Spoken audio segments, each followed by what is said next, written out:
Hello दोस्तों, राधे राधे। आप सब कैसे हैं? आशा करती हूँ आप सब बहुत अच्छे होंगे, मज़े में होंगे। आप सभी का बहुत बहुत स्वागत है हमारे न्यू ब्लॉग में।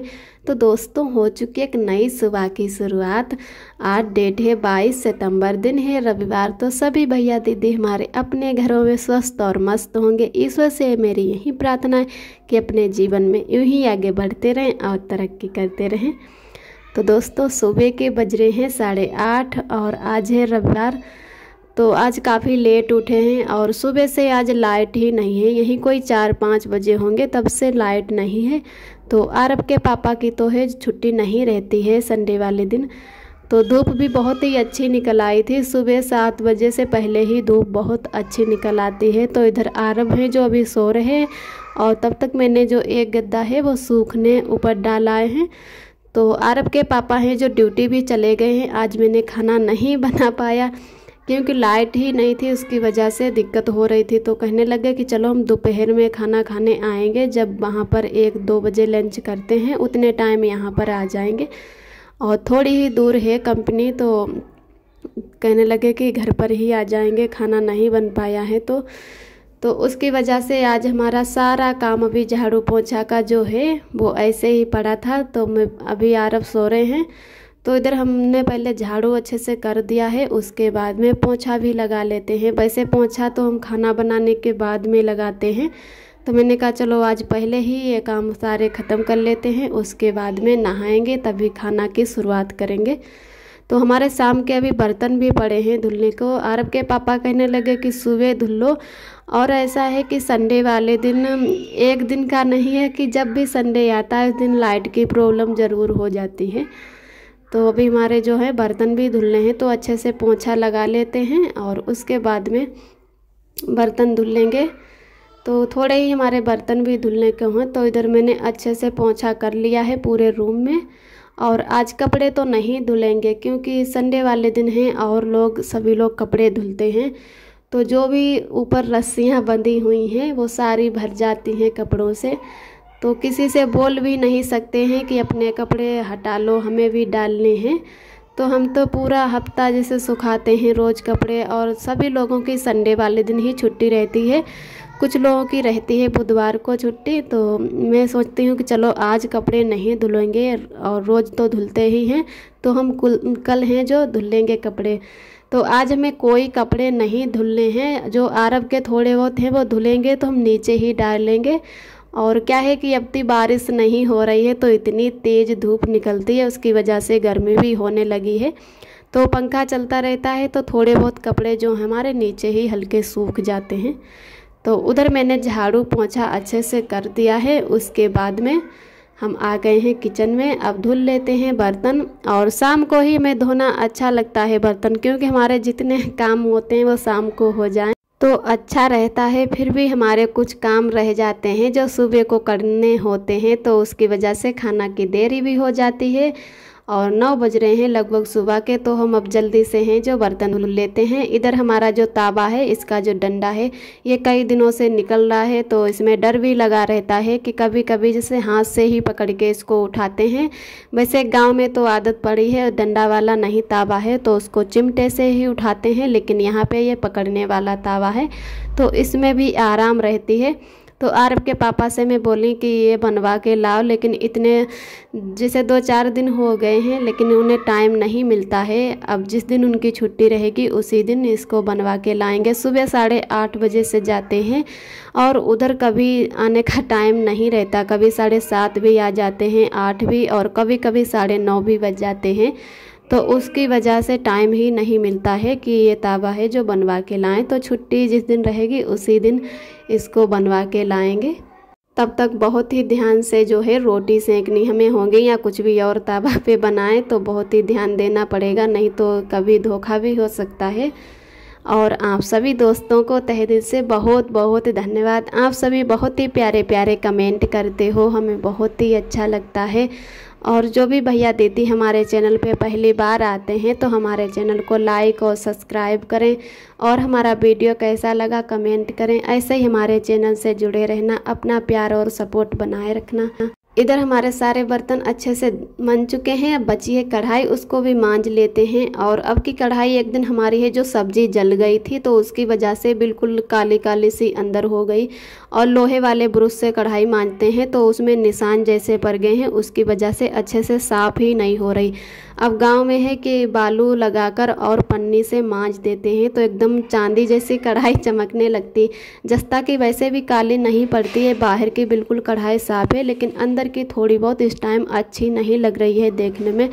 तो मैं एक दिन आरब के पापा से बोली हुई कि थोड़ी बालू मिल जाए तो लेकर आना, कढ़ाई को थोड़ा साफ़ करेंगे, अच्छी नहीं लग रही है देखने में। यही तो दिक्कत हो जाती है शहर कस्बों में कि बहुत सी चीज़ें नहीं मिलती हैं और गांव में हमें जो भी ज़रूरत पड़ता है सो मिल जाता, लेकिन यहाँ पर भी कुछ चीज़ें गांव में नहीं मिलती सो यहाँ पर मिल जाती, लेकिन यहाँ पर जो है मिट्टी या बालू ये चीज़ें नहीं मिलती हैं। तो इधर हमारे बर्तन बन चुके हैं और पत्थर धो के मैंने अच्छे से बर्तन सारे हैं जो धुल दिए। उसके बाद में हम पहुंच गए थे बाथरूम में, तो जल्दी जल्दी से नहा लिए, कपड़े नहीं धुले हैं, बस नहा के आ गए हैं हम किचन में। और आरब अभी तक हमारे हैं आज सो रहे हैं, तो जल्दी से खाना बस बना लेते हैं। आरब के पापा भी आएंगे 1-1:30 बजे के टाइम। और आप सभी दोस्तों को एक आज बताते हैं नई ट्रिक कि जो बहुत सी दीदी या भैया लोगों को नहीं पता होगा, हमें भी नहीं पता था, लेकिन आरब के पापा ने बताया है कि जितने भी मैंने वीडियो देखे हैं, शॉर्ट वीडियो या लॉन्ग वीडियो की, सभी दीदी बहनें हमारी बताती हैं कि हमें प्याज काटने में बहुत ज़्यादा मिर्चा लगता है। तो मैं जो आज बताने जा रही हूँ ये ट्रिक ऐसे करके देखना कि बिल्कुल मिर्चा नहीं लगेगा, लगेगा ही नहीं कि मैंने प्याज काटा है। तो अपने लोग क्या करते हैं कि प्याज को काटने से पहले जैसे धुलते भी नहीं हैं, जैसे प्याज को छील लिया फिर उसको पानी में डाले रखो तब भी नहीं मिर्चा लगता है। और अगर वैसे ना करो तो ऐसे प्याज को काट के धुल लो और सीधे की तरफ मत काटो, जो ऊपर की बकली होती है वैसे ही मतलब काटो, तो बिल्कुल पता ही नहीं चलेगा कि हम प्याज काट रहे हैं। वैसे तो हम प्याज काटते हैं तो एकदम रोने लगते हैं कि आंसू चूने लगते हैं, बहुत ही ज़्यादा मिर्चा लगता है। तो आरब के पापा कहने लगे कि ऐसे प्याज मत काटा करो, ऐसे करके काटा करो। तो मैं 2 टुकड़ों में प्याज जैसे काट लेती हूँ, फिर उसके बाद में उल्टा करके प्याज काटती हूँ। सीधा करके काटने में है कि बहुत ज़्यादा मिर्चा लगता है। तो जो भी भैया दीदी को ये बात नहीं पता थी और अगर पता भी थी तो हमें कमेंट में ज़रूर बताना और ऐसे प्याज काट के देखना कि हमारी ये ट्रिक कैसी लगी है, कि सच में मिर्चा नहीं लगता है कि लगता है। तो चलो अब हम बनाने लगे हैं सब्जी। और गांव में जैसे सब्जी बनाते हैं दाल वाली, जो आलू बोलते हैं दाल वाले, तो ये आलू हैं बहुत ही पसंद हमें और आरब के पापा को भी पसंद है। और मिथौरी भी बोलते हैं उनको, मिथौरी वाले आलू बनाए जाते हैं, उनमें कुमड़ा भी डाला जाता। तो हमारे जैसे मायके में तो कुमड़े वाली मिथौरी बनाई जाती, लेकिन ससुराल में है कुमड़ा नहीं मिलते हैं तो खाली वो लोग दाल की ही बना लेते हैं, जो उर्द की दाल की बनाई जाती हैं। तो यहाँ पे मैं उर्द की दाल नहीं लाई थी, काढ़ा की दाल लाई थी जिसमें छिक्कल नहीं होते, बिल्कुल सफ़ेद दाल है। दाल को जो है मैंने मिक्सी में पीस लिया। वैसे कोई प्लान नहीं था कि दाल वाले आलू बनाएं, तो उसकी वजह से मैंने शाम को नहीं भिगोई। वैसे तो दाल शाम को ही भिगो दो तो सुबह अच्छे से दाल भीग जाती है, फिर बहुत ही हमारी टेस्टी सब्जी बनती है। चाहे कचौड़ी बनाओ या करायल बनाओ, कुछ भी बनाओ तो शाम को ही दाल भिगोनी पड़ती है।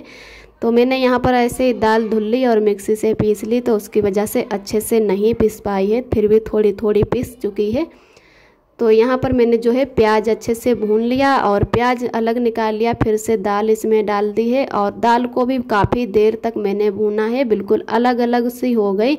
उसके बाद में ही फिर से मैंने जो है दाल को परोस लिया है और दोबारा से तेल डालने के बाद में और जो भी मसाले थे प्याज में मैंने डाल लिए थे पहले, तो खाली हल्दी ही डाल के इसमें छौंका लगा देते हैं और बहुत ही हमारी टेस्टी सब्जी बनके तैयार होगी। आलू जो है दाल में बनाते ये बहुत ही अच्छे बनते हैं, जैसे एकदम मिथौरी बनाते कुछ उसी टाइप के बन जाते हैं। तो पहली बार यहाँ पर हम ये बना रहे हैं आलू। वैसे तो सब्जियाँ ही सुबह शाम बनाते हैं, जब कोई सब्जी नहीं रहती है तब सोचते हैं कि क्या बनाएं। और अब की बार हम लोग चिप्सोना आलू ला रहे हैं, ये थोड़े महंगे पड़ते हैं लेकिन बहुत ही खाने में अच्छे लगते हैं। तो आलू भी जब तक बना लेते हैं, तो उसकी वजह से आरब के पापा हैं जो यही वाले आलू लाते हैं कि ये थोड़ा जल्दी भी बन जाते हैं। और थोड़ी ही देर बाद हमारी सब्ज़ी बनके तैयार हो गई है, क्योंकि इस सब्ज़ी में काफ़ी टाइम नहीं लगता है बनने में। दाल भी हमारी अच्छे से बन जाती है कौरते कौरते, और आलू भी बहुत जल्दी बन जाते हैं। तो बहुत ही हमारी अच्छी और टेस्टी एकदम गाढ़ी सब्ज़ी बनके तैयार हो गई है। चावल नहीं बनाएंगे, खाली रोटी ही सेकेंगे।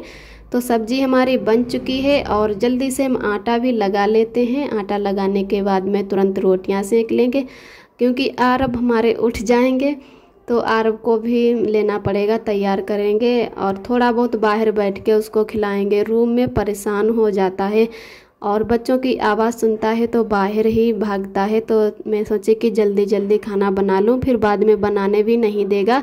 कहीं आरब के पापा खाना खाने आ जाएं और हमारा जो खाना है वो टाइम से तैयार भी ना हो पाए। तो उसकी वजह से मैंने जल्दी जल्दी बस काम में लगे ही हैं बराबर से कि काम जल्दी से ख़त्म कर लूँ। और बहुत सी दीदियां हमें बहुत ही सपोर्ट करती हैं, जैसे सरिता दीदी हैं, अनुपमा दीदी, सुनीता दीदी, और दीदियों के नाम नहीं अभी याद है, लेकिन बहुत सी दीदियां हमें बहुत ही सपोर्ट करती और बहुत ही प्यारे प्यारे कमेंट करती हैं। हमें जो बातें नहीं पता होती हैं वो बातें बताती हैं, तो हमें बहुत ही अच्छा लगता है कि हमें कुछ तो कुछ जानकारी मिल रही है। और कई दोस्तों ने कमेंट किया है कि दीदी आप अपने गांव कब जा रही हो। तो मैंने बहुत से वीडियो में और कमेंट में बताया है कि हम दीपावली पर अपने गांव जा रहे हैं। तो भैया दीदी कमेंट कर रहे हैं कि बोल रही थी आप 1-2 महीने के लिए यहाँ पर आए हैं और 4-5 महीने होने जा रहे, अभी तक नहीं गई हो गाँव।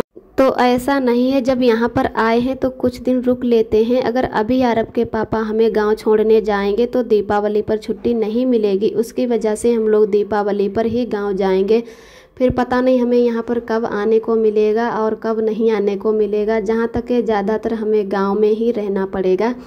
और रही बात गांव की या यहाँ की, थोड़े ही दिन अच्छा लगता है, ना ही यहाँ पर ज़्यादा दिन अच्छा लगता है, ना ही गाँव में अच्छा लगता है। तो बस थोड़े दिनों बाद हम दीपावली पर गांव जा रहे हैं, और जब भी मेरी दीदी की डिलीवरी होगी तब आरब के पापा जाएंगे। तो उसकी वजह से अभी बीच में नहीं जा रहे हैं, क्योंकि फिर छुट्टी नहीं मिलेगी इतनी जल्दी जल्दी, कहीं भी कंपनी में छुट्टी नहीं मिलती है। और इधर हमारी तब तक रोटियां भी सीख चुकी हैं, बस थोड़ी ही रोटी बची हैं। तो जितनी भी हम रोटियां बनाते हैं एक एक लोई काट के नहीं रोटियां बेलते हैं, बस जितना अभी आटा होता है हम सारे थोड़ा थोड़ा करके सभी लोइयां पहले ही काट लेते हैं, उसके बाद में एक एक करके बस रोटी बनाते जाते हैं। तो हमें ऐसे ही सही लगता है रोटी बनाना, हम बाद में एक एक करके नहीं लोई बना के रोटी सेंकते हैं। तो इधर आरब के पापा का फ़ोन भी आ चुका है कि खाना बन चुका है या नहीं। 1-2 बार ऐसा हुआ कि टाइम पर खाना नहीं बन पाया, तो वो यहाँ पर आए, फिर उन्हें ऐसा ही जाना पड़ा। तो उसकी वजह से आज पहले ही पूछ लिए कि खाना बन के तैयार हुआ या नहीं। तो खाना हमारा बन के तैयार हो गया, बस कुछ ही देर में आरब के पापा आएंगे खाना खाने। हमें भी बहुत तेज़ भूख लग रही है। और आज का ब्लॉग दोस्तों यहीं तक है। आज का ब्लॉग हमारा कैसा लगा कमेंट में ज़रूर बताना। जो भी दोस्त हमारे चैनल पे पहली बार आते हैं तो हमारे चैनल को लाइक और सब्सक्राइब करें, और ऐसे ही हमारे चैनल से जुड़े रहना, अपना प्यार और सपोर्ट बनाए रखना। फिर मिलते हैं एक नए ब्लॉग के साथ में, तब तक के लिए अपना ख्याल रखिए, खुश रहिए, मस्त रहिए, और हमारे चैनल को ज़्यादा से ज़्यादा सपोर्ट करिए। आप सभी दोस्तों को नमस्ते।